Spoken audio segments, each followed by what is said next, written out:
The bitter December wind bit at Willow Kensington's cheeks as she stared at the empty horizon where her husband had disappeared 3 days prior, taking their wagon of winter provisions, all their savings, and her trust along with him.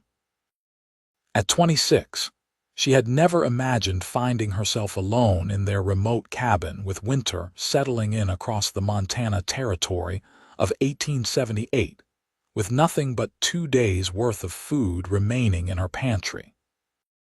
Willow pulled her thin shawl tighter around her shoulders, her breath forming small clouds in the frigid air. The land around her was beautiful but unforgiving, rolling hills covered in a thin layer of early snow, pine forests standing dark against the whiteness, and mountains looming in the distance. She had loved this view once, when Frank had first brought her here from St. Louis, promising her a life of adventure and prosperity. Now it only reminded her of her isolation. She turned back toward the cabin, a modest structure built of sturdy logs that Frank had constructed with help from neighbors when they'd first settled here 2 years ago. It was a good cabin, solid and well-made, with a stone fireplace that kept the main room warm enough. But without food, without money, it might as well have been a coffin. The reality of her situation struck her anew as she stepped inside and surveyed the nearly bare shelves. A few potatoes, half a sack of flour, some beans, and a bit of salt pork, that was all. Frank had taken everything else, including the hunting rifle. She couldn't even hunt for herself. Willow sank onto a chair by the table, burying her face in her hands. She had trusted Frank completely, ignored the warning signs, his gambling, his drinking, the way his eyes never quite met hers when he talked about their future. She'd been so determined to make their marriage work, to build a life here in this wild country. Now she was paying the price for that blind faith. A sound outside made her head snap up. Hoofbeats. Her heart leaped. Had Frank returned? Had he reconsidered abandoning her? But as quickly as hope flared, it extinguished. Frank wouldn't come back. Whatever had driven him to leave, it had been decisive enough for him to steal from her, to leave her to die. Willow rose and moved to the window, peering out. A stranger on horseback was approaching a tall man on a chestnut stallion. Her first instinct was fear. Lone women in remote cabins were vulnerable, and she had heard enough stories from other settler wives to know the dangers. But desperation outweighed caution. This rider might be her only chance at survival. She grabbed the iron poker from beside the fireplace, her only weapon, and stepped onto the porch. The rider slowed as he approached, raising a hand in greeting. "Hello there, madam," he called out, his voice carrying clearly through the cold air. "Didn't mean to startle you." He pulled his horse to a stop a respectful distance from the cabin. Willow could see him clearly now, tall and broad-shouldered, with a weathered face partially hidden beneath a wide-brimmed hat. His clothes were trail-worn but decent, his horse well cared for. He didn't have the desperate look of an outlaw or drifter. "What business do you have here?" Willow called back, keeping the poker visible. "Name's Yates O'Malley," he replied, tipping his hat slightly. "I've been working cattle for the Harper outfit, just finished up for the season. Was heading toward Virginia City when the weather turned. Thought I might ask if you'd spare some water for my horse before I continue on." Willow studied him, trying to decide if he posed a threat. There was something reassuring in his straightforward manner, the way he kept his hands visible and maintained his distance. "The well's around back," she finally said. "You're welcome to water your horse." "Much obliged, madam." He dismounted with the fluid grace of a man who'd spent most of his life on horseback and led his horse around toward the well. Willow remained on the porch, watching him carefully. When he returned, leading his horse, he paused again at a respectful distance. "I don't mean to pry," he said, his eyes taking in the lonely cabin, the absence of stock or supplies visible around the property. "But are you out here alone?" Willow hesitated. Admitting her vulnerability seemed dangerous, but lying seemed pointless. This man could see clearly enough that something was wrong. "My husband left," she said finally, her voice flat. "3 days ago, took our wagon, our provisions, our money." Something flickered across Yates's face, surprise, then anger. "Left you, with winter coming on?" "Yes." The word came out bitter. "Rode away with all our food. I have enough for maybe 2 more days." Yates O'Malley looked at her for a long moment, then at the vast, empty landscape around them, then back at her again. His jaw set with determination. "Then I'll feed you till spring," he said simply, as if it were the most natural decision in the world. Willow stared at him in disbelief. "What? No decent man leaves a woman to starve in the wilderness," he said. His voice was matter-of-fact, but his eyes held a quiet intensity. "I know how to hunt, how to trap. I can help you survive the winter if you'll allow it." "You don't even know me," Willow said, bewildered by his offer. "I know enough," he replied. "I know you need help, and I can provide it." He gestured toward the sky where dark clouds were gathering. "Storm's coming. Looks like it might be a big one.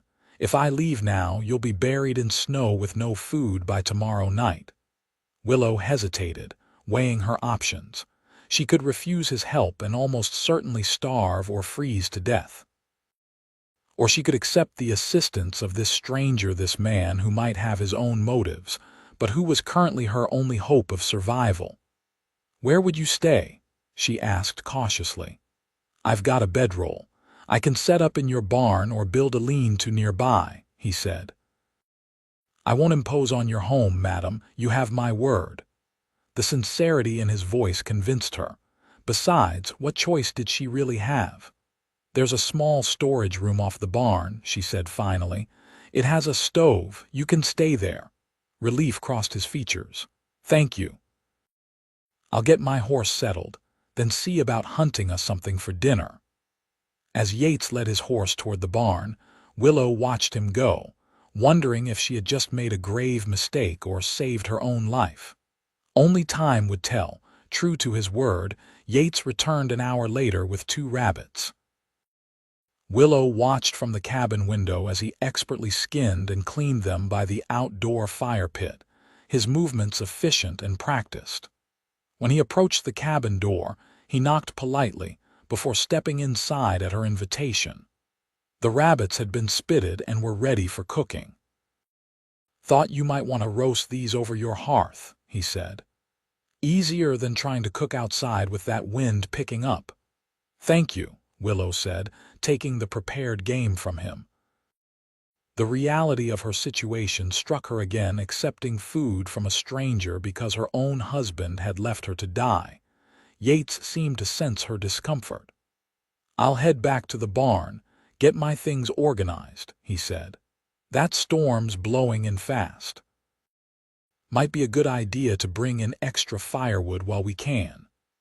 "The woodpile's by the side of the cabin," Willow told him. "I'll start cooking these." As he left, Willow set about preparing the rabbits for their meal.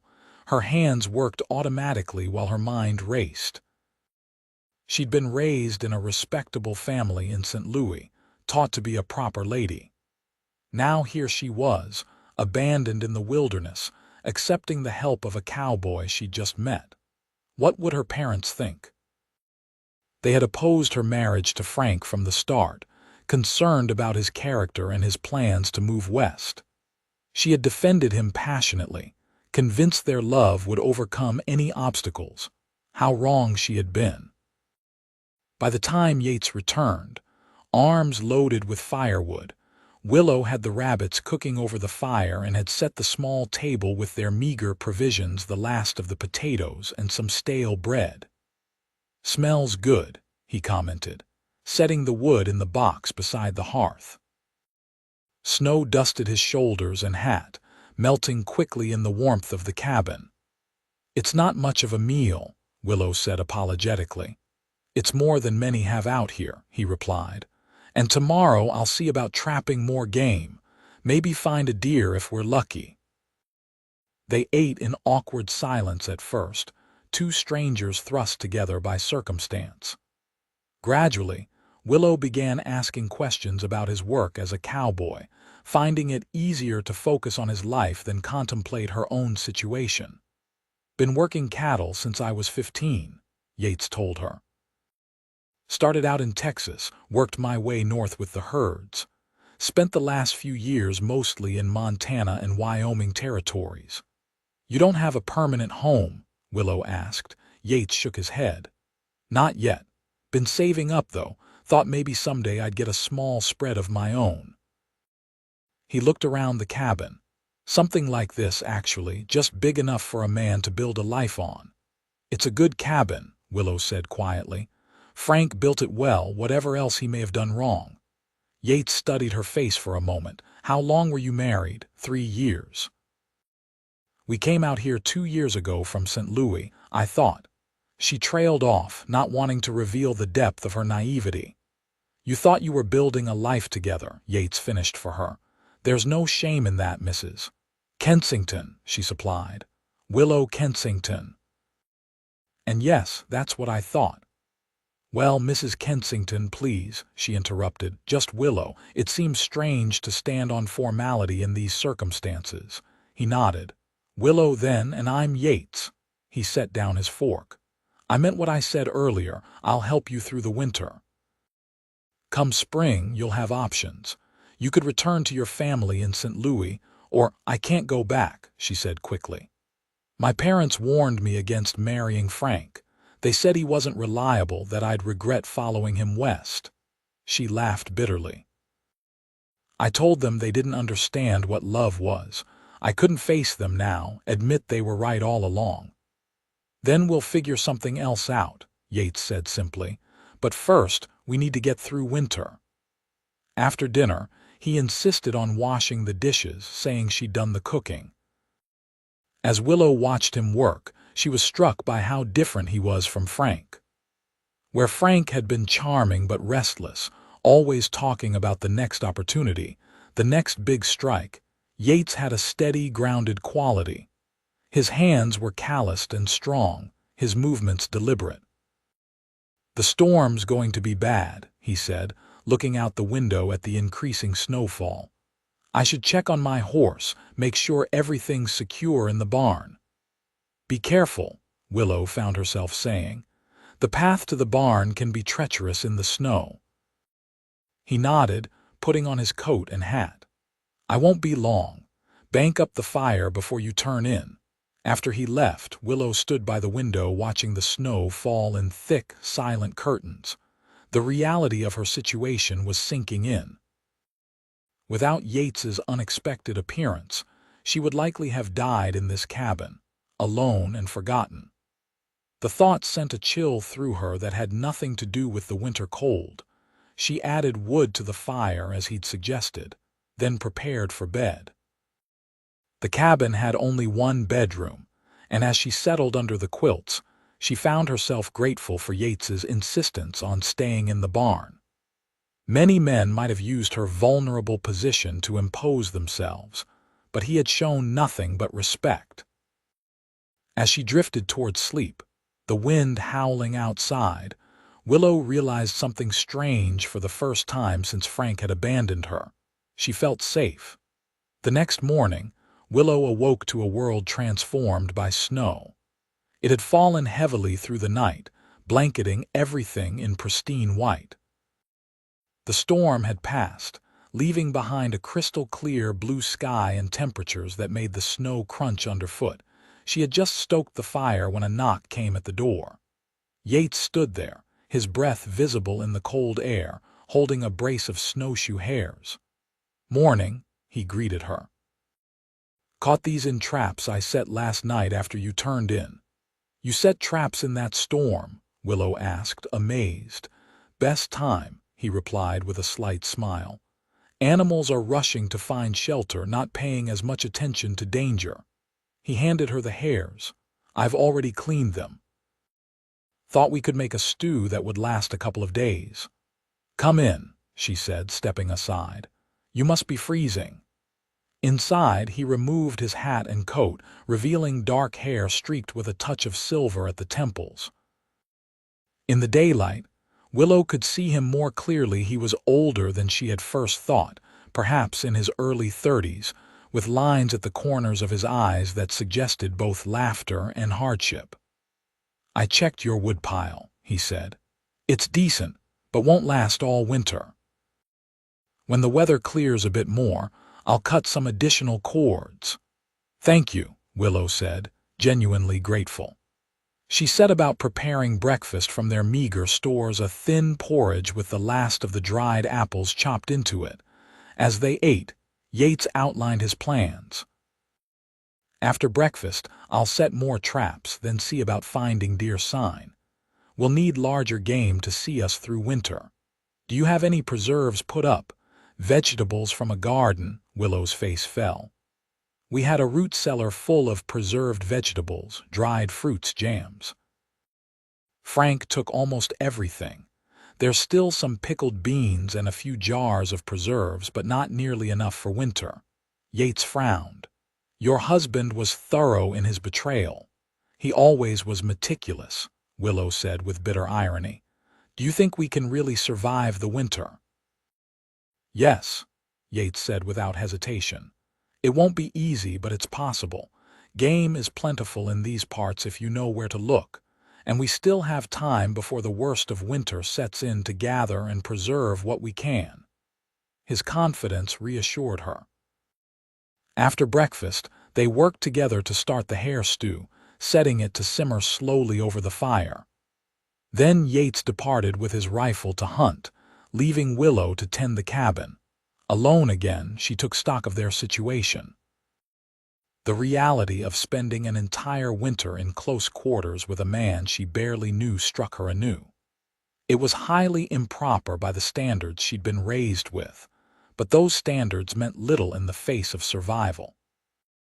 Still, she wondered what the neighbors would think, the nearest being the Hendersons, 5 miles east. Would they assume the worst about her character? Would rumors spread? She pushed these thoughts aside. The neighbor's opinion mattered little compared to staying alive. Besides, the heavy snow would keep most people isolated in their own homesteads for weeks at a time. By spring, she would have decided her next steps. Willow spent the day taking inventory of what little remained in the cabin. In addition to the food Frank had left behind, she found a few items he had overlooked: a small sack of coffee beans hidden at the back of a shelf, a jar of honey she had tucked away for special occasions, and a few packets of seeds she had been saving for next year's garden. Not much, but each discovery felt like a small victory. By late afternoon, the light was beginning to fade when she heard Yates returning. She opened the door to find him dragging a small deer across the snow. "You did it," she exclaimed, genuinely impressed. "Got lucky," he said, though his pleased expression belied his modest words. "Found it in a sheltered valley not 2 miles from here. This will give us a good start on our winter stores." Together, they hung the deer from a sturdy tree branch near the cabin. Yates showed her how to properly field dress the animal to preserve the meat in the cold weather. "We'll butcher it properly tomorrow," he explained. "The cold will keep it preserved overnight, and this way the blood drains completely." That evening, they shared the rabbit stew by the fire, the cabin cozy despite the frigid temperatures outside. The meal was simple but nourishing, and for the first time in days, Willow felt the gnawing fear in her stomach begin to recede. "Tell me about yourself," Yates said as they sat by the fire after dinner. "How did a woman from St. Louis end up in this remote cabin?" Willow sighed, gazing into the flames.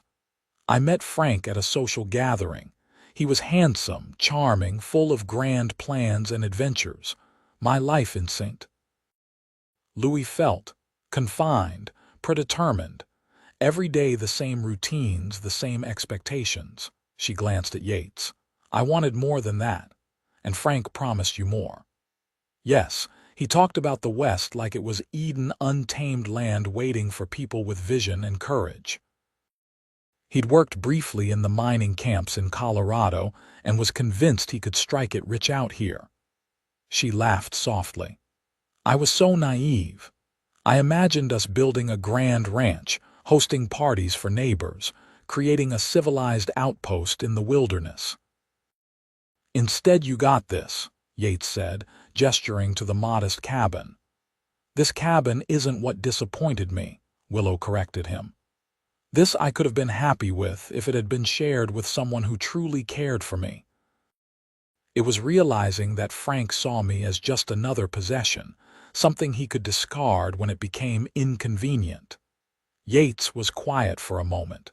Some men aren't worthy of the women who love them, he said finally. And what about you? Willow asked, curious about this man who had appeared like an answer to an unspoken prayer.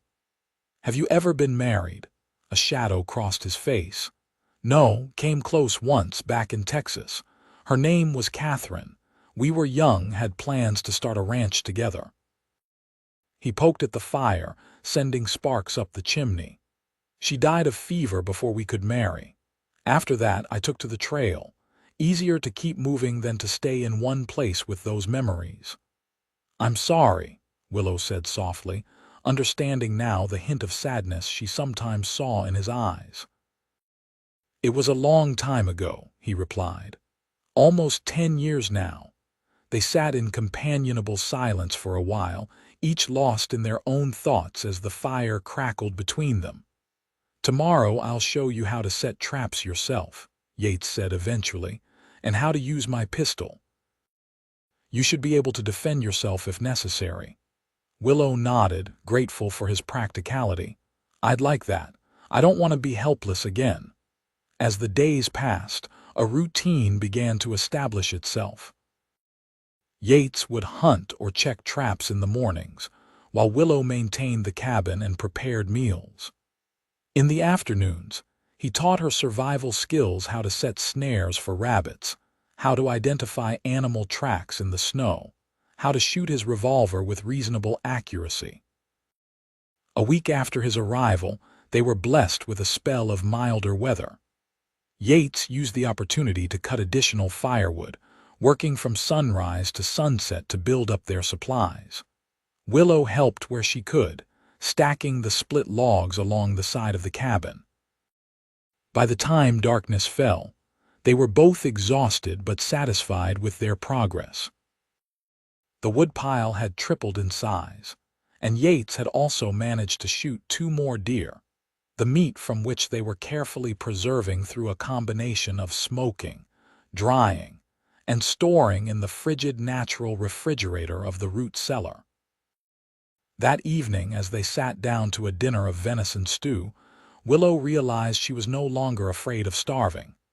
In just a week, Yates had transformed their prospects from desperate to hopeful. We're going to make it, aren't we? She said, the realization bringing unexpected tears to her eyes. Yates looked up from his bowl, surprise crossing his features. Yes, we are, he confirmed. Was there ever any doubt? Every moment from the time Frank rode away until you appeared, Willow admitted. I truly thought I was going to die here alone.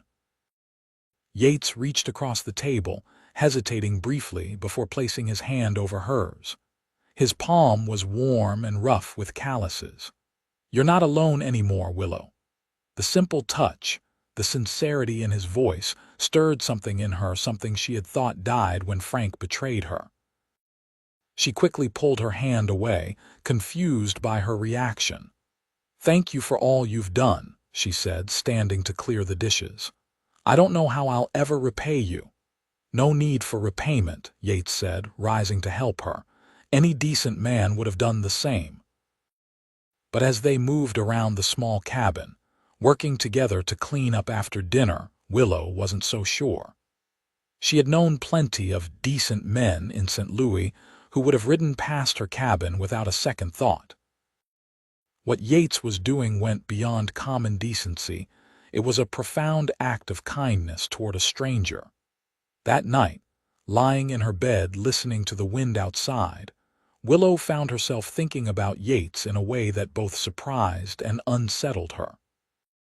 It had been only a week since they met, only a week since Frank's betrayal. She shouldn't be feeling this curious warmth when Yates smiled at her, this flutter when their hands accidentally touched while working. She told herself it was merely gratitude, merely the natural response to being saved from certain death. But deep down, Willow knew it was something more, and that realization frightened her almost as much as the prospect of starving had. As December deepened, the weather grew increasingly harsh. Blizzards swept down from the mountains, sometimes confining them to the cabin for days at a time.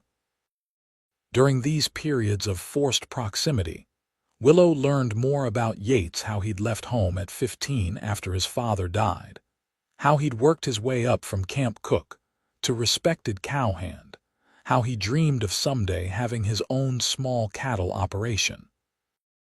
He was a good storyteller, painting vivid pictures of cattle drives through Texas, of nights spent beneath star-filled skies, of the camaraderie of cowboys around a campfire. But he was an even better listener, drawing out Willow's own stories of her childhood in St. Louis, her love of books, her secret desire to one day see the ocean. One evening, as a particularly violent storm raged outside, Yates produced a worn deck of cards from his coat pocket. "Thought we might need some entertainment," he said with a slight smile. "Know how to play poker?" Willow laughed. "My father would be scandalized if he knew, but yes. My brother taught me when we were children." They played for hours, using buttons as chips, their laughter filling the cabin as Willow revealed herself to be a formidable opponent. When she won a particularly large pot after bluffing Yates into folding, his look of surprised respect made her heart skip a beat. "You're full of surprises, Willow Kensington," he said, shaking his head in admiration. "A woman needs to keep some mysteries," she replied with a smile, collecting her winnings. Their eyes met across the table, and for a moment, something electric passed between them. Then Yates cleared his throat and began gathering the cards. "It's getting late," he said. "I should head back to the barn." Willow watched him button his coat and wrap his scarf tightly before venturing out into the storm, the door closing firmly behind him. Left alone, she pressed her hands to her flushed cheeks, trying to calm the rapid beating of her heart. This was dangerous territory. She had rushed headlong into love once before and paid dearly for it. Yet the feelings growing for Yates seemed entirely different from what she had felt for Frank. With Frank, there had been excitement, passion, a breathless quality that in hindsight seemed more like infatuation than love. With Yates, there was a steadiness, a deepening appreciation, a trust that grew with each passing day. But she couldn't act on these feelings, not yet, perhaps not ever. For all she knew, Yates saw her only as someone in need of help, a responsibility he had shouldered out of decency rather than any personal interest. Besides, she was still technically married, though she had no idea where Frank might be or if she would ever see him again. The next morning, Willow awoke to find the storm had passed, leaving behind a landscape transformed into a glittering wonderland. The sun shone on pristine snow that covered everything in sight, and icicles hung from the eaves like crystal daggers. She had just finished stoking the fire when a knock came at the door. Yates stood there with his arms full of firewood, snow dusting his shoulders. "Morning," he greeted her, stamping his boots before entering. "Thought I'd bring in more wood before checking the traps." "Thank you," Willow said, taking some of the wood from him. Their fingers brushed, and she quickly pulled away, busying herself with arranging the logs in the woodbox. Yates seemed to sense her discomfort. "I'll be back before noon," he said after depositing the rest of the wood. "If the weather holds, might be good to smoke some more of that venison today." After he left, Willow set about her morning chores with unusual vigor, as if physical activity could drive away her confusing thoughts. She scrubbed the floors, aired out bedding, and reorganized their food stores, calculating how long their provisions would last. By the time Yates returned with 2 rabbits from the traps, she had the cabin spotless and a pot of coffee brewing on the stove. "Place looks nice," he commented, hanging his coat by the door. "I needed to keep busy," she admitted, pouring him a cup of coffee. "Sometimes I feel useless compared to all you're doing." "Useless?" Yates looked genuinely surprised. "Willow, you're working just as hard as I am." "Different tasks, maybe, but just as important." His words warmed her. Frank had never acknowledged her contributions to their household, treating her work as expected and unremarkable. They spent the afternoon smoking meat, working side by side in comfortable companionship. Yates had constructed a simple smoking rack near the cabin, and he showed Willow how to properly prepare the meat and maintain the right kind of smoldering fire underneath. "My father taught me this," he explained as they worked. "Said a man should know how to preserve food if he wants to survive in this country." "Your father sounds like a wise man." "He was," Yates agreed. "Tough but fair. Taught me everything important I know: how to work hard, how to treat people right, how to survive." He paused, turning a piece of meat on the rack. "He would have liked you." "Why do you say that?" Willow asked, curious. "Because you're strong," Yates said simply. "When I rode up to this cabin and found you standing there with that poker in your hand, ready to defend yourself despite everything. That took courage. My father always said courage was the quality he respected most in people." Willow hadn't thought of herself as courageous. Desperate, certainly. Afraid, absolutely. But not brave. "I don't feel brave most of the time," she admitted. "That's often how it works," Yates said with a small smile. "The bravest people I've known never thought they were doing anything special. They just did what needed doing, even when they were scared." His words stayed with Willow throughout the evening and into the night. Perhaps there was a kind of courage in simply continuing, in facing each day despite uncertainty and fear. If so, then maybe she was braver than she'd realized. As Christmas approached, the weather settled into a pattern of clear, bitterly cold days and long nights. Their routine continued: Yates hunting and trapping, Willow maintaining their home and preparing meals. Their food stores had grown to a point where Willow no longer feared starvation, and they had developed a comfortable companionship that made the isolated days pass more easily. 3 days before Christmas, Willow was surprised when Yates returned from checking his trap line with something bulky concealed beneath his coat. "Close your eyes," he instructed as he entered the cabin. Puzzled but curious, Willow complied. She heard him set something on the table, then his footsteps as he moved around the room. "All right, you can look now," he said after a moment. Willow opened her eyes to find a small pine tree standing in a bucket near the fireplace. On the table lay a bundle of pine cones, red berries, and strips of colored cloth. "I thought we could use some Christmas cheer," Yates explained, suddenly looking uncertain. "If you want to, that is."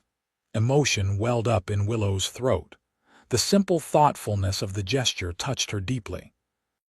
Frank had never bothered with Christmas decorations, calling them a waste of time and effort. "It's perfect," she managed to say. "Thank you." Together they decorated the little tree with the pine cones and berries, and Willow cut the colored cloth into strips that they tied into bows.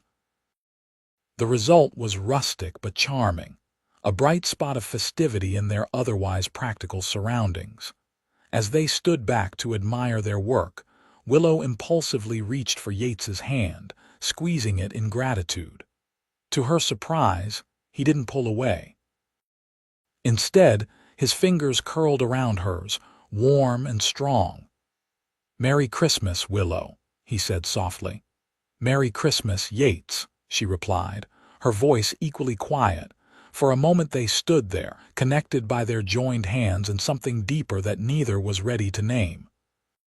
Then Yates gently released her hand and moved toward the door.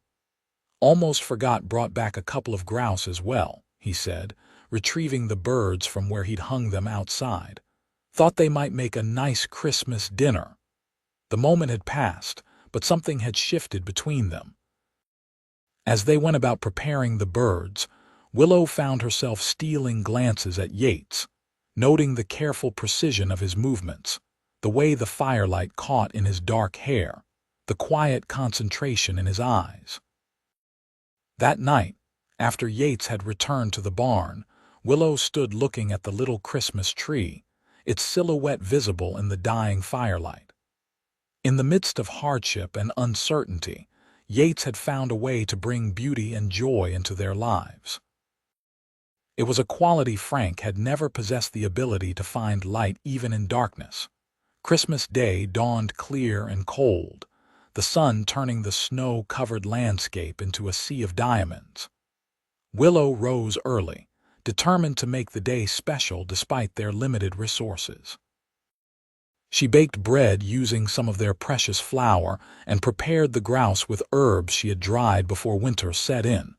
When Yates arrived at the cabin mid-morning, he carried a small package wrapped in a piece of buckskin. "Merry Christmas," he said, holding it out to her somewhat sheepishly. "You didn't have to get me anything," Willow protested, though she was deeply touched. "It's nothing much," he assured her. "Just something I made." Curious, Willow unwrapped the package to find a delicately carved wooden hairpin. The design was simple but beautiful, a small flower with carefully rendered petals. "It's beautiful," she breathed, running her finger over the smooth wood. "Did you really make this?" Yates nodded, looking pleased by her reaction. "Spent evenings working on it. My father taught me woodcarving when I was a boy." "I love it," Willow said sincerely. She reached up and secured her hair with the pin, feeling a rush of pleasure at wearing something he had created specifically for her. "I have something for you too," she said, retrieving a package from behind the stove. "It's not much either." Yates unwrapped the gift to find a knitted scarf. The wool was uneven in places, showing Willow's inexperience, but the deep blue color complemented his eyes. "You made this?" he asked, looking genuinely impressed. "Yes," Willow admitted. "I unraveled one of my old shawls I never wear. I'm not very skilled at knitting, I'm afraid." "It's perfect," Yates said, immediately wrapping it around his neck. "No one's made me a gift like this since my mother died." His voice held a note of quiet wonder that made Willow's heart ache. Their Christmas dinner was simple by the standards of Willow's upbringing in St. Louis, but it was one of the most meaningful meals she had ever shared. They ate by candlelight, the little pine tree glowing in the corner, and talked of Christmases past and hopes for the future. After dinner, as they sat by the fire sipping coffee sweetened with the last of Willow's honey, Yates surprised her by saying, "I've been thinking about what happens when spring comes." Willow's heart sank a little. Of course he had been thinking of moving on once winter ended. Why would he stay? "I understand," she said carefully. "You've already done more than enough. When the trail's clear, you'll want to continue your journey." "That's not what I meant," Yates said, setting down his cup and looking directly at her. "I've been thinking about what happens to you when spring comes." "Oh." Willow hadn't allowed herself to think too far ahead, focusing instead on surviving one day at a time. "You have options," Yates continued. "You could try to make a go of this place on your own, though that would be difficult. You could sell it and return to St. Louis or try one of the growing towns in the territory." He hesitated. "Or you could come with me." Willow's breath caught. "Come with you." "I've saved almost enough for a small stake," Yates explained. "Not far from here, there's a valley I've had my eye on, good grazing land, sheltered from the worst of the winter storms with a creek running through it. I thought maybe we could build something there, together." The implication of his words hung in the air between them. "Yates," Willow said slowly, "are you asking what I think you're asking?" He met her gaze steadily. "I know it's too soon. I know you're still legally married and you've had no time to properly grieve what was lost. I'm not asking for an answer now. Just asking you to consider the possibility of a future. With me." Willow's mind whirled. The practical obstacles were significant: her marriage to Frank, the scandal that would ensue if she simply began living with another man, the uncertainty of starting over yet again. But beneath these concerns, a small flame of hope had kindled. "I need time," she said finally. "You have it," Yates assured her. "All winter to decide. No pressure, no expectations." The days after Christmas passed in a curious blend of normality and heightened awareness. They continued their daily routines, but now each interaction seemed charged with unspoken possibility. Willow found herself noticing details about Yates she had overlooked before: the gentle way he handled injured wildlife, the deep rumble of his laugh when something genuinely amused him, the thoughtful expression he wore when gazing at distant mountains. New Year's Eve arrived with another storm, this one less violent but persistent, wrapping the cabin in swirling curtains of snow. Yates had come in earlier than usual, concerned about deteriorating visibility, and they had spent the afternoon playing cards and talking beside the fire. As evening fell, Willow produced the last of a bottle of whiskey Frank had left behind. "I thought we might toast the new year," she suggested. "Put the old one behind us." Yates raised an eyebrow. "Didn't take you for a drinking woman." "I'm not usually," Willow admitted. "But tonight feels like an occasion for something special." They sipped the fiery liquid as midnight approached, sharing stories and occasional comfortable silences. Willow found herself talking about her childhood dreams, things she had never told Frank. "I always wanted to write," she confessed. "Stories, mostly. Tales of adventure and romance that I'd never experienced myself." "You should do it," Yates said simply. "You tell stories beautifully." "Maybe someday," Willow replied, warmed by his encouragement. "What about you? Did you achieve your childhood dreams?" Yates considered the question. "Some of them. I wanted to see the country, and I have. Wanted to work with horses, and I do." He swirled the amber liquid in his cup. "But the bigger dreams land of my own, a family, those are still waiting." The clock Willow had brought from St. Louis chimed midnight, its delicate sound nearly lost beneath the howl of the wind. "Happy New Year, Willow," Yates said, raising his cup. "Happy New Year, Yates," she replied, touching her cup to his. "To new beginnings." "To new beginnings," he echoed, his eyes never leaving hers as they drank. In that moment, with the storm raging outside and warmth surrounding them within, Willow felt something shift inside her, a letting go of past hurts, an opening to future possibilities. She wasn't ready to give Yates an answer about spring, not yet. But for the first time, she could genuinely envision a life beyond the pain of Frank's betrayal. The weeks of January passed in a blur of snow and cold. The winter proved to be one of the harshest in memory, with temperatures dropping so low that the sap froze in the trees, creating eerie cracking sounds in the forest at night. But inside the cabin, Willow and Yates created a warm haven of safety and increasingly comfortable companionship. Yates continued to sleep in the barn's storage room, maintaining the propriety that both of them tacitly acknowledged was important. But he spent his days with Willow, teaching her more survival skills, playing cards or checkers in the evenings and sharing stories of their lives. One particularly bitter night in late January, Willow was awakened by the sound of the cabin door opening. Startled, she sat up in bed, clutching the quilt to her chest. "Who's there?" she called, her voice trembling slightly. "It's just me," came Yates's familiar voice. "Sorry to disturb you." The stove in the barn room gave out chimneys blocked with ice. "It's 20 below out there." Relief flooded through Willow. "Come in, get warm," she called, rising to stoke the fire in the main room. Yates entered, stamping snow from his boots. His face was alarmingly pale, his lips tinged blue with cold. "You're half frozen," Willow exclaimed, guiding him to the chair nearest the fire. "How long were you trying to fix that stove?" "Too long, probably," Yates admitted through chattering teeth. "Didn't want to disturb you."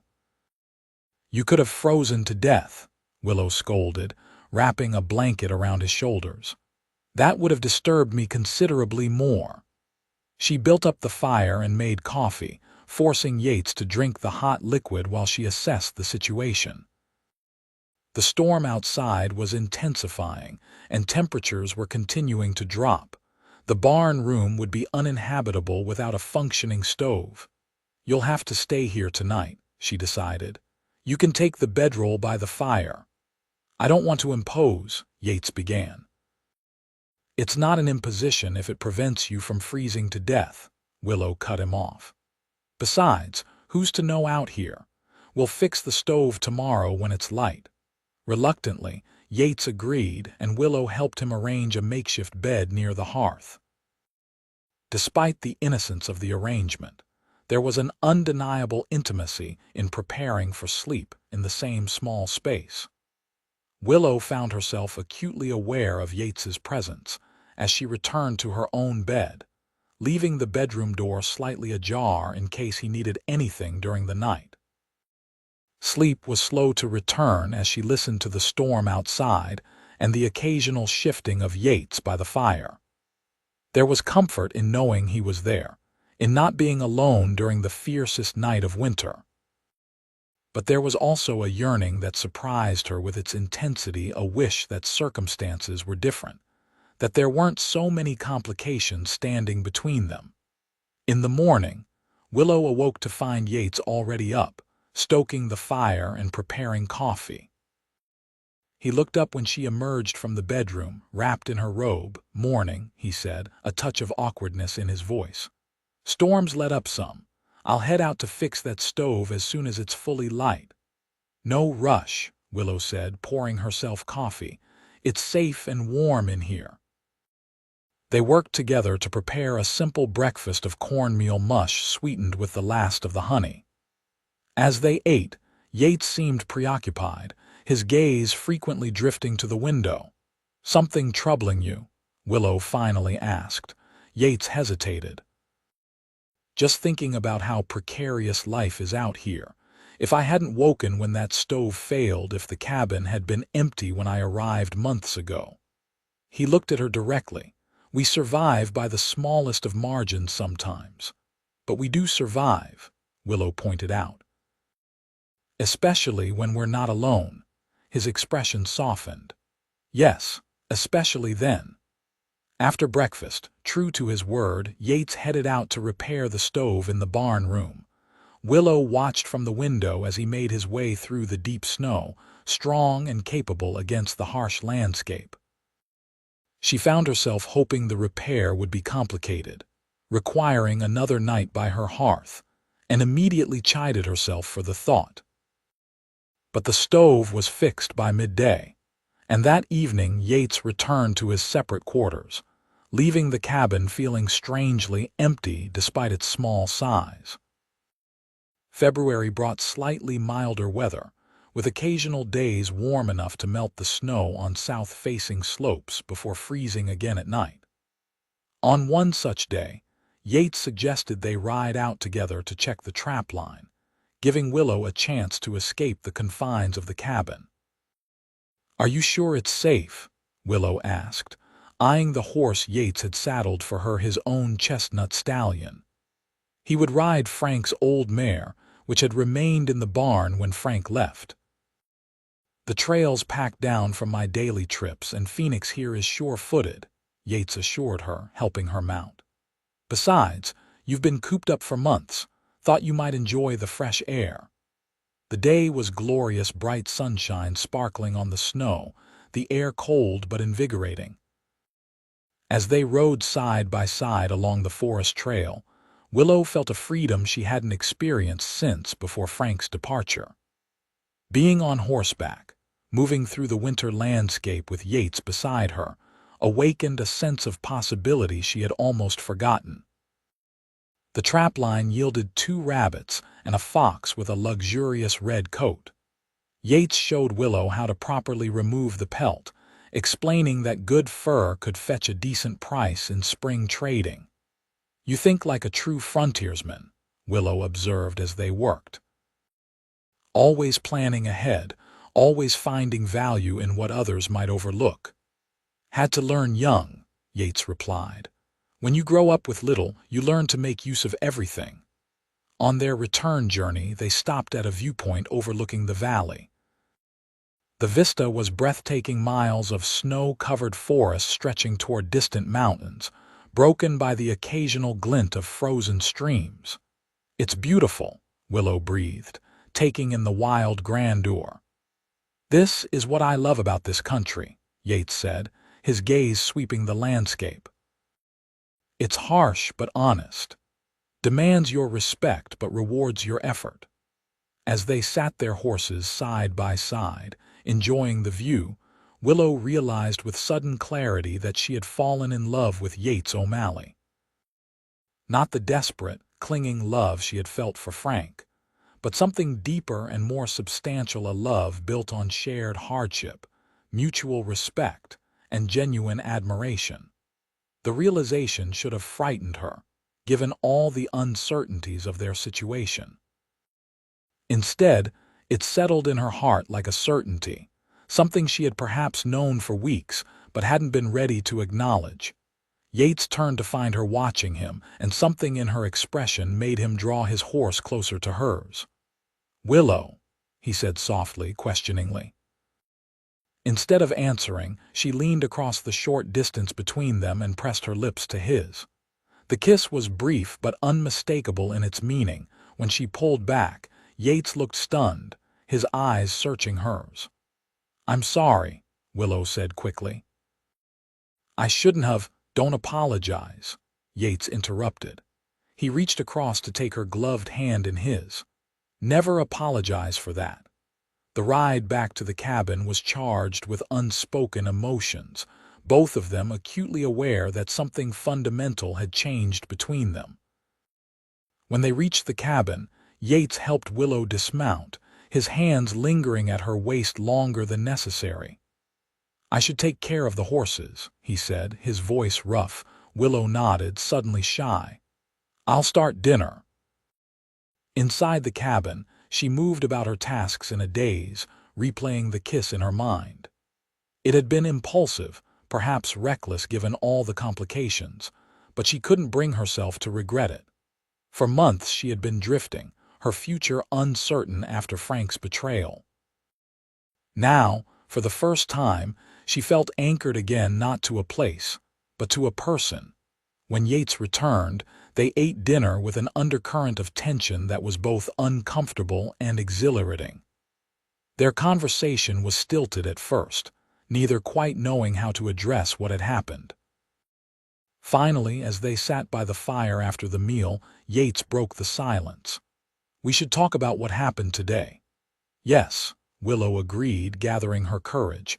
"I kissed you, and I don't regret it, but I understand if you think it was inappropriate given everything."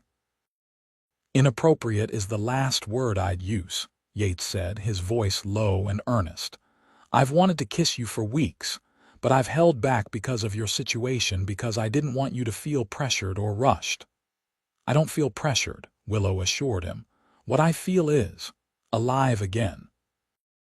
"You've given me that, Yates, not just by saving my life, but by showing me what a true partnership could be." "What about Frank?" Yates asked, the question that had hung between them for months. Willow sighed. "Legally, I'm still his wife. But in every way that matters. That marriage ended the moment he rode away with our food, leaving me to die." She met Yates's gaze directly. I don't know where he is or if I'll ever be able to obtain a legal divorce. All I know is that I can't let him control my future any more than he already has my past." Yates nodded slowly. "I understand that, but I need you to be certain, Willow. I'm not asking for promises, yet spring is still weeks away and you'll have choices then. But I need to know that this isn't just gratitude or loneliness speaking." "It's neither," Willow said firmly. "What I feel for you has grown day by day, through watching you work, listening to your stories, seeing how you face challenges with courage and kindness. It's real, Yates. More real than what I thought was love before." The firelight played across his features as he absorbed her words. Then he rose from his chair and crossed to kneel before her, taking her hands in his. "I love you, Willow Kensington," he said simply. "I didn't ride to your cabin looking for love, but I found it anyway. And whatever happens when spring comes, whatever obstacles we face, I want you to know that." Tears pricked Willow's eyes. "I love you too," she whispered. "I wasn't looking for it either, but here we are." Yates reached up to cup her face gently, then leaned in to kiss her. Unlike their first kiss, which had been brief and impulsive, this one lingered, deepening as Willow's arms wound around his neck. When they finally parted, both breathless, Yates rested his forehead against hers. "I should go," he said reluctantly. "If I stay." Willow understood. Despite their feelings, despite the isolation that meant no one would ever know, they both wanted to proceed with honor. "When spring comes," she said softly, "when we've figured out what's possible legally, then." "Then," Yates agreed, the single word a promise of future possibilities. He rose reluctantly and retrieved his coat. At the door, he turned back. "Sleep well, Willow." "You too, Yates," she replied, watching him disappear into the night. As winter began to loosen its grip in early March, subtle changes signaled the approaching spring. The days grew longer, the sun stronger, and occasionally a warm breeze would blow, carrying the promise of renewal. Willow and Yates settled into a new rhythm, their acknowledged feelings bringing both joy and a sweet tension to their daily interactions. They were careful to maintain propriety. Yates still slept in the barn room, and they limited physical contact to brief touches and occasional kisses. But their conversations grew deeper, more future-oriented as they began to seriously discuss what might be possible when spring fully arrived. "I've been thinking," Yates said one evening as they sat by the fire, "about how to handle the Frank situation." Willow looked up from her mending. "What do you mean?" "When the trail's clear enough for travel, I could ride to Helena. The territorial courts there might be able to advise on your legal options. Abandonment is grounds for divorce in most places, especially when it involves leaving a spouse in life-threatening circumstances." "Do you think it would be that simple?" Willow asked, hope and skepticism warring in her voice. "Not simple necessarily," Yates admitted, "but possible. Especially if we can find witnesses who saw Frank leaving with your provisions. The Hendersons might have seen him pass their place." Willow considered this. The prospect of a legal divorce, of freedom to build a new life with Yates, was tantalizing, but the process would involve public scrutiny, possibly scandal. "People will talk," she said quietly. "They always do," Yates replied with a shrug. "But out here, folks generally mind their own business more than back east. And those who matter, those who know what kind of man Frank really was, they'll understand." The conversation was interrupted by an unexpected sound, the distant jingle of harness bells. Both of them froze, listening intently. After months of isolation, the sound of approach was startling. "Someone's coming," Yates said, moving to the window. Wagon or sled by the sound. Willow joined him, peering out into the twilight. Through the trees, they could make out the shape of a horse-drawn sled making its way along the snow-packed trail toward the cabin. "The Hendersons," Willow guessed. Their nearest neighbors sometimes traveled by sled in winter, though they rarely ventured this far. "Could be," Yates said, reaching for his coat. "I'll go meet them." Willow watched from the doorway as Yates walked out to greet the approaching visitors. The sled came into clearer view, a sturdy conveyance with two figures bundled against the cold. As it drew closer, Willow recognized Margaret Henderson's distinctive red scarf. Beside her sat her husband, Thomas, handling the reins. Relief flooded through Willow.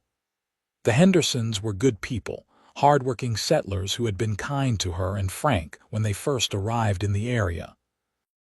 If anyone had to discover her unusual living arrangement with Yates, the Hendersons were perhaps the safest possibility.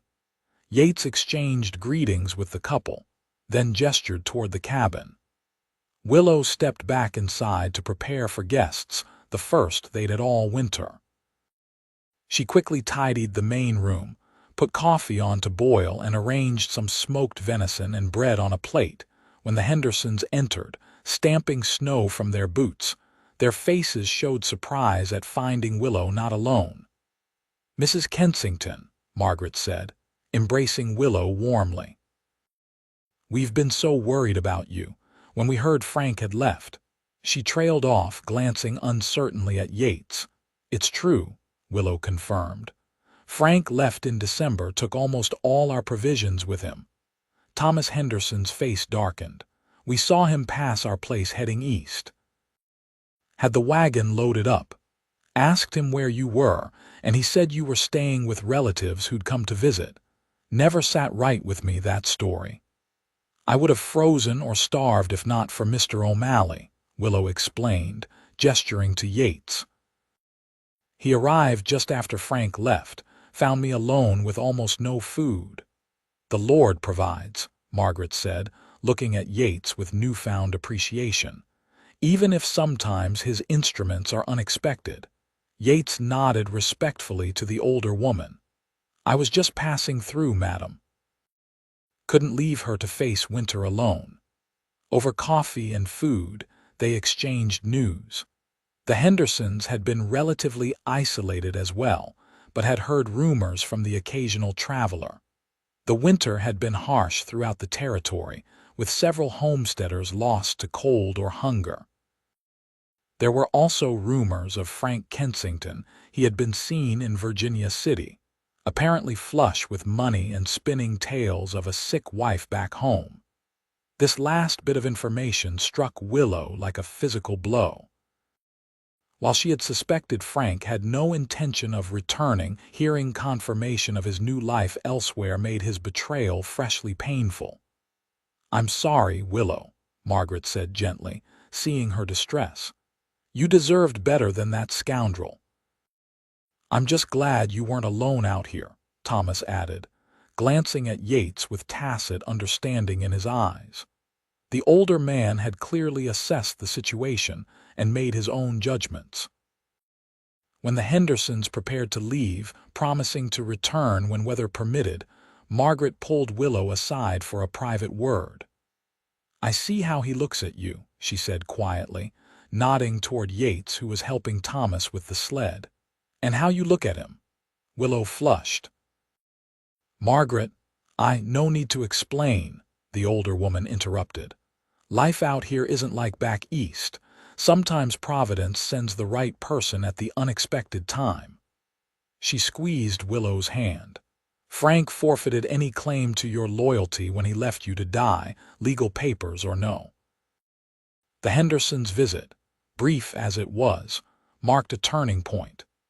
They had brought news of the outside world, confirming Frank's abandonment and tacitly accepting Willow and Yates's arrangement. More importantly, they had offered a kind of blessing that eased some of Willow's lingering concerns about propriety and reputation. That evening, after the Hendersons had departed, Willow and Yates sat close together by the fire, his arm around her shoulders, her head resting against him. "That went better than I expected," Yates admitted. "They're good people. The best," Willow agreed. "What Thomas said about Frank being in Virginia City, it makes everything more real somehow. He truly has started a new life without a backward glance. Are you all right? Yates asked, studying her face in the firelight. Strangely, yes, Willow realized. A few months ago, that news would have devastated me. Now it feels like confirmation that I'm free to move forward too. Yates kissed her forehead gently. When the trail's clear enough, we'll ride to Helena. Get legal advice. Do this properly. And then? Willow asked, looking up at him. And then, he said, his voice low and certain, I'm going to ask you to marry me, Willow Kensington. Properly, officially, in front of witnesses and God. Her heart swelled with joy at the simple, definitive statement. I'll say yes, she told him, reaching up to touch his face. I'll say yes, Yates O'Malley. As March progressed, the signs of spring became more pronounced. Snow began melting in earnest, revealing patches of earth that had been hidden for months. Birdsong returned to the forest, and the creek behind the cabin broke free of ice, gurgling with renewed energy. With the changing season came increased activity. Yates repaired winter damage to the cabin and outbuildings, while Willow planted an early garden in the newly thawed soil. Their food stores, carefully managed throughout winter, would easily sustain them until fresh vegetables could be harvested. The first travelers began appearing on the trail that ran near the cabin traders, settlers returning to homesteads they had abandoned during the harsh winter, occasional soldiers from the fort 30 miles north. Each brought news and gossip, including more confirmed sightings of Frank in Virginia City, where he had apparently taken up with a saloon girl and was rapidly gambling away the money from selling Willow's possessions. By early April, the main trails were clear enough for longer travel. One bright morning, Yates announced it was time for their trip to Helena. We can make it in 3 days if the weather holds, he said as they prepared for the journey. I've sent word ahead to a lawyer I know they're honest man who might be able to help with your situation. The prospect of leaving the cabin after months of isolation filled Willow with both excitement and trepidation. The cabin had become a sanctuary, a place where she and Yates had built something precious together. Venturing into the outside world meant facing scrutiny, explaining their relationship, confronting the legal complications of her marriage to Frank. They departed at dawn, riding side by side along trails still muddy from melting snow. Yates had insisted Willow keep Phoenix, his chestnut stallion, saying the sure-footed horse would serve her better on the journey. He rode Frank's old mare, which responded well to his gentle handling. The journey to Helena was an adventure in itself. They camped under stars brighter than Willow had ever seen, shared meals beside small campfires, and talked endlessly about their hopes for the future. Despite the serious purpose of their trip, there was a freedom in being on the trail together, away from the confines of the cabin and the memories it held. Helena surprised Willow with its bustle and growth. Though still a frontier town at heart, it had developed significantly since she had passed through it on her way to the homestead with Frank 3 years earlier.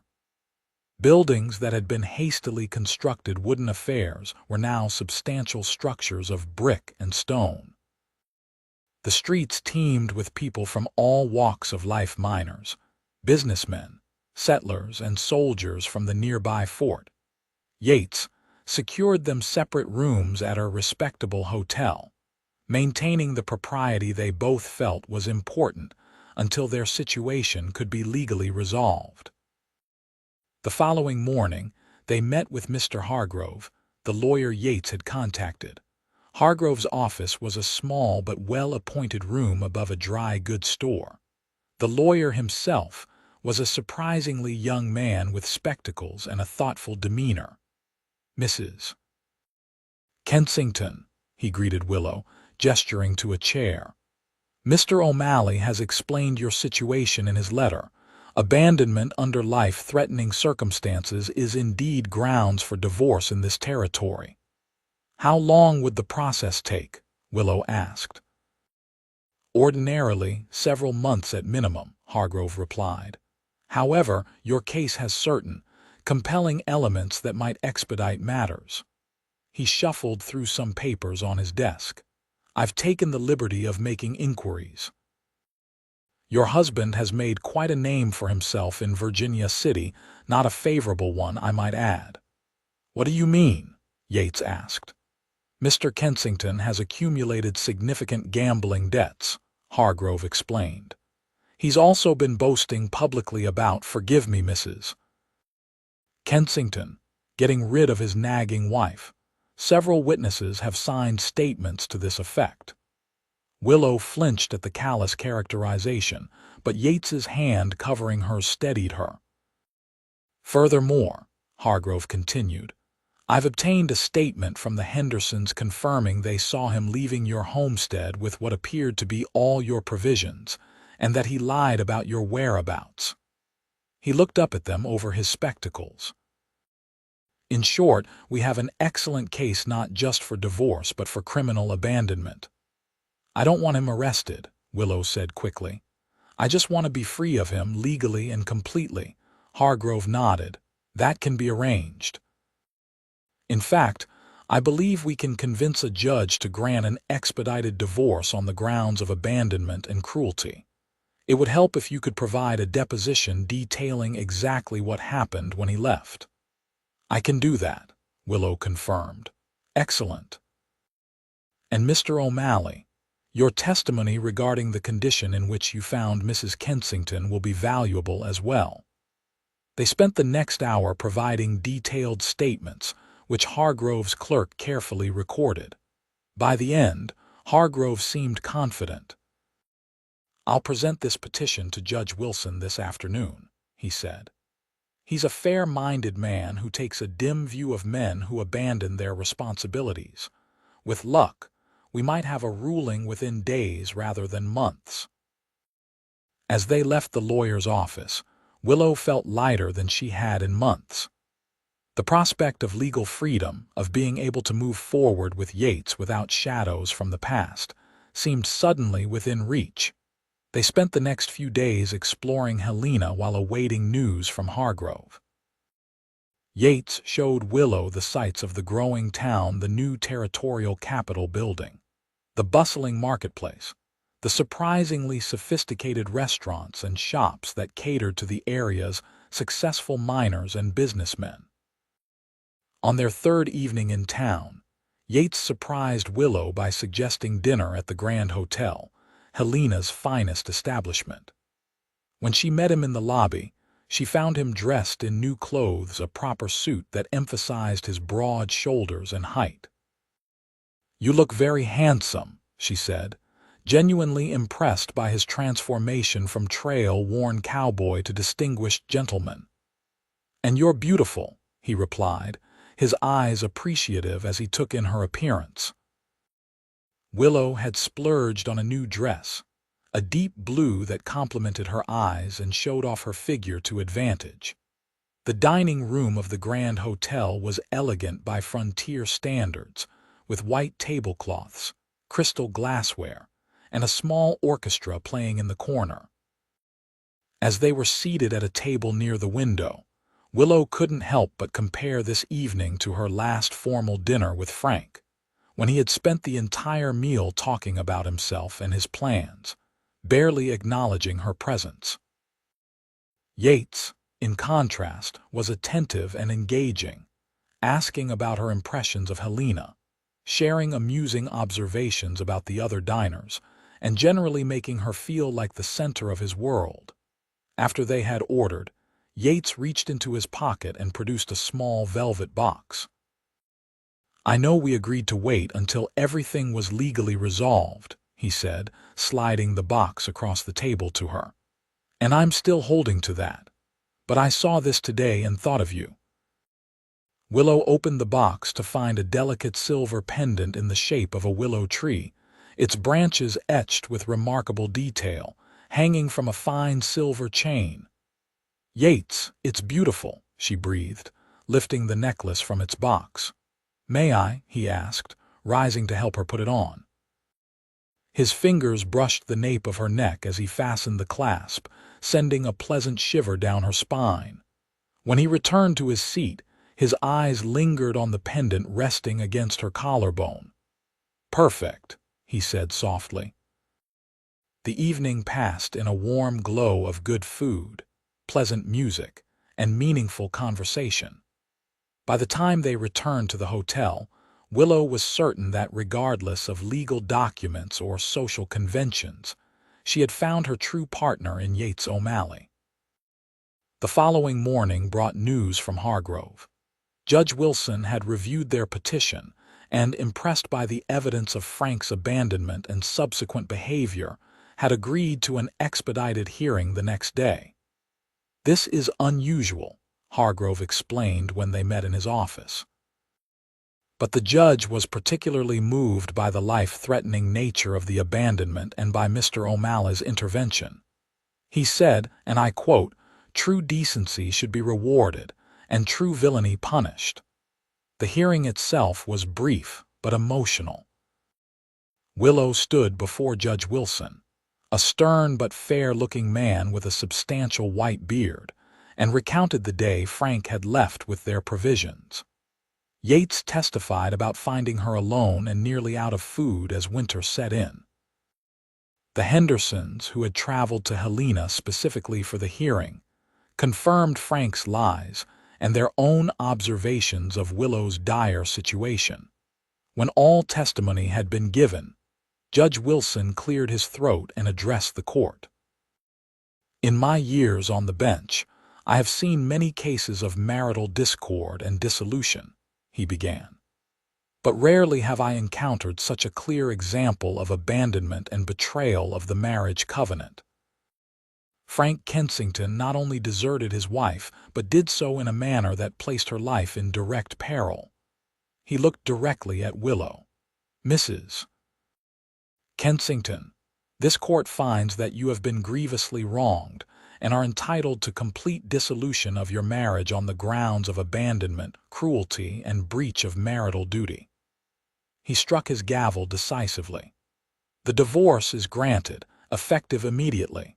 Furthermore, Mrs. Kensington is awarded full ownership of the homestead property and any remaining possessions therein. Mr. Kensington's rights to said property are hereby terminated." Tears of relief and vindication filled Willow's eyes. She was free truly, legally free to build a new life without Frank's shadow hanging over her. Outside the courthouse, Yates took her hands in his expression serious despite the joy of the moment. "I want to do this properly," he said. "Now that you're free, will you allow me to court you, Willow? Not rushed, not born of necessity, but a proper courtship." His formality made her smile. After all they had shared during the long winter, the hardships, the confidences, the growing love, a traditional courtship seemed almost quaint. But she understood his intention and appreciated the respect it demonstrated. "Yes, Yates O'Malley," she replied. "I would be honored to be courted by you." Their courtship, while proper in its outward form, was built on the deep foundation of trust and love they had already established. They returned to the homestead, which was truly Willow's now by legal decree, but maintained separate living quarters as before. Yates continued to sleep in the barn room, though they spent their days together working the land, preparing for the growing season and making plans for the future. Word of Willow's divorce and the circumstances surrounding it spread through the scattered community. Rather than facing censure, she found herself the recipient of sympathy and support. The story of her abandonment and rescue had captured the imagination of their neighbors, and Yates was regarded with respect bordering on admiration for his honorable actions. Spring advanced rapidly, transforming the landscape with fresh green growth and wildflowers. Willow's garden flourished under her care, promising abundant vegetables for the coming months. Yates added to their livestock, purchasing 2 milk cows and additional chickens from a settler who was moving on to Oregon. Through it all, their love deepened and matured. The passion they had carefully restrained during winter found expression in increasingly frequent kisses and embraces, though both remained committed to waiting for marriage before taking the final step in their relationship. 6 weeks after the divorce was granted, on a perfect June day with the mountains standing clear against a blue sky, Yates took Willow riding to the valley he had told her about during the winter, the place he had dreamed of building his own ranch. The valley was even more beautiful than he had described, a wide expanse of lush grass bordered by pine forests, with a clear stream running through its center and mountains providing shelter on 3 sides. Wildflowers carpeted the meadows in purple, yellow, and white, and birds sang from every tree. They stopped at a high point overlooking the valley, dismounting to enjoy the view. Yates spread a blanket on the grass, and they shared the picnic lunch Willow had prepared. "What do you think?" Yates asked, his arm around her as they gazed at the valley below. "Could you see yourself building a life here?" "It's beautiful," Willow replied honestly. "More beautiful than I imagined." "I've put in a claim for the land," Yates said, a note of pride in his voice. 500 acres, including this overlook and the stream. The paperwork came through yesterday. Willow turned to him in surprise. "You didn't tell me." "I wanted it to be a surprise." He shifted to face her directly, taking both her hands in his. "Willow, I brought you here today for a reason." Her heart began to race as he reached into his pocket and produced a small ring, a simple gold band set with a single pearl.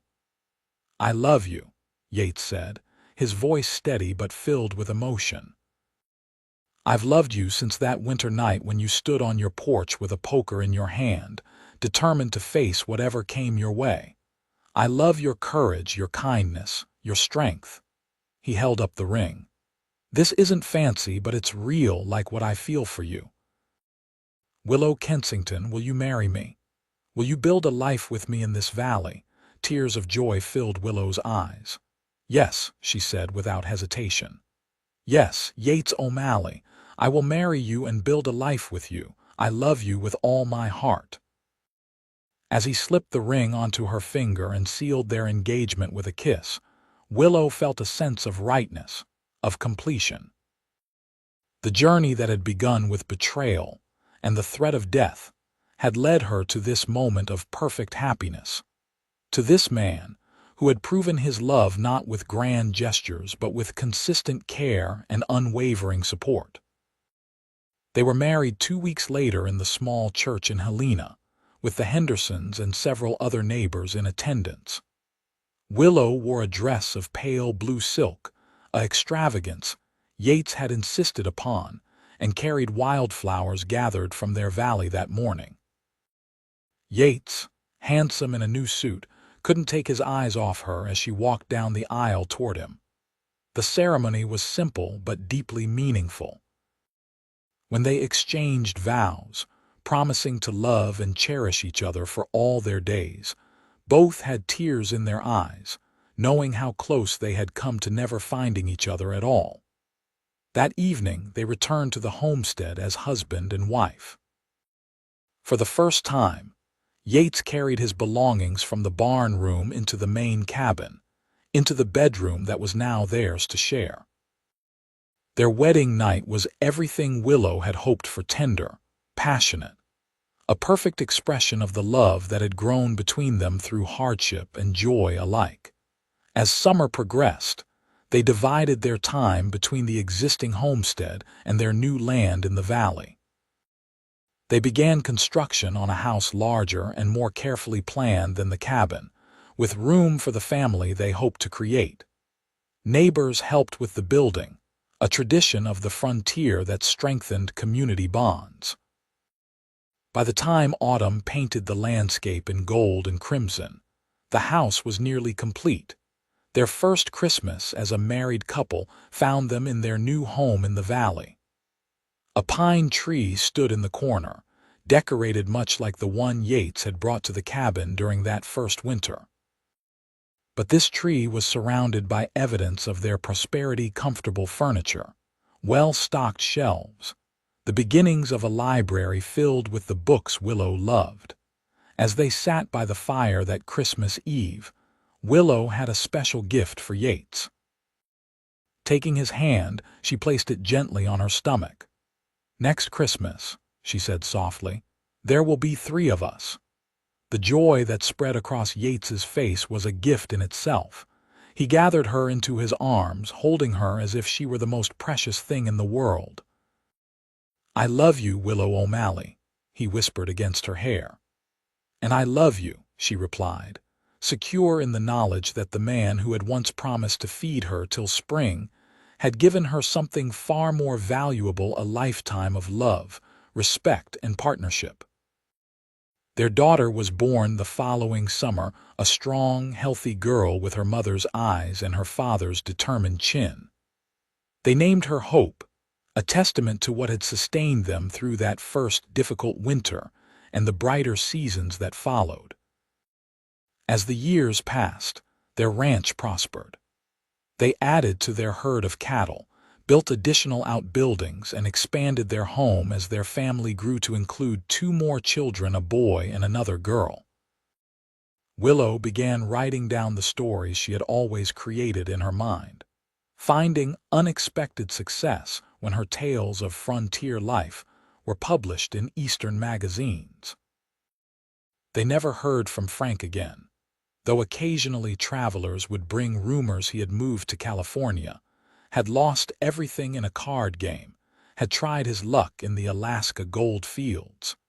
These stories held no power over Willow anymore. She had long since stopped thinking of herself as the abandoned wife and embraced her identity as Willow O'Malley, respected rancher's wife, mother, and increasingly author. On the 10th anniversary of the day Yates had ridden up to her cabin and promised to feed her till spring, they stood together on the overlook where he had proposed, watching the sun set over their valley.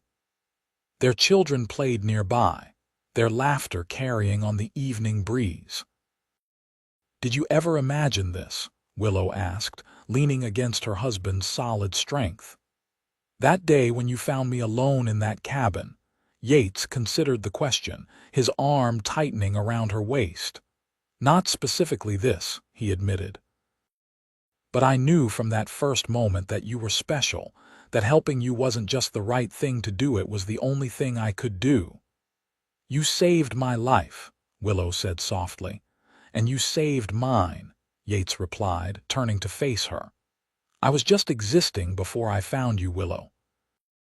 Moving from job to job, place to place, never putting down roots. You gave me purpose, a reason to build something lasting." As the last rays of sunlight gilded the valley that had become their home, Willow reflected on the strange twists of fate that had brought them together. Frank's betrayal, which had seemed like the end of everything, had actually been the beginning of a far richer life than she could have imagined. "No matter what happens," she said, looking up at the man who had kept his promise and so much more, "I will always be grateful that you rode up to my cabin that day, that you saw a woman in need and chose to help." "And I'll always be grateful," Yates replied, bending to kiss her with the same tenderness he had shown from the beginning, "that you were brave enough to trust again, to build a new life with me." Together they watched darkness settle over their valley, secure in the knowledge that whatever the future might hold, they would face it as they had faced everything since that first winter, side by side, partners in the truest sense of the word. And when their grandchildren asked years later how their grandmother and grandfather had met, they would hear the story that had become something of a legend in those parts of how her husband rode away with their food, and a cowboy said, "Then I'll feed you till spring."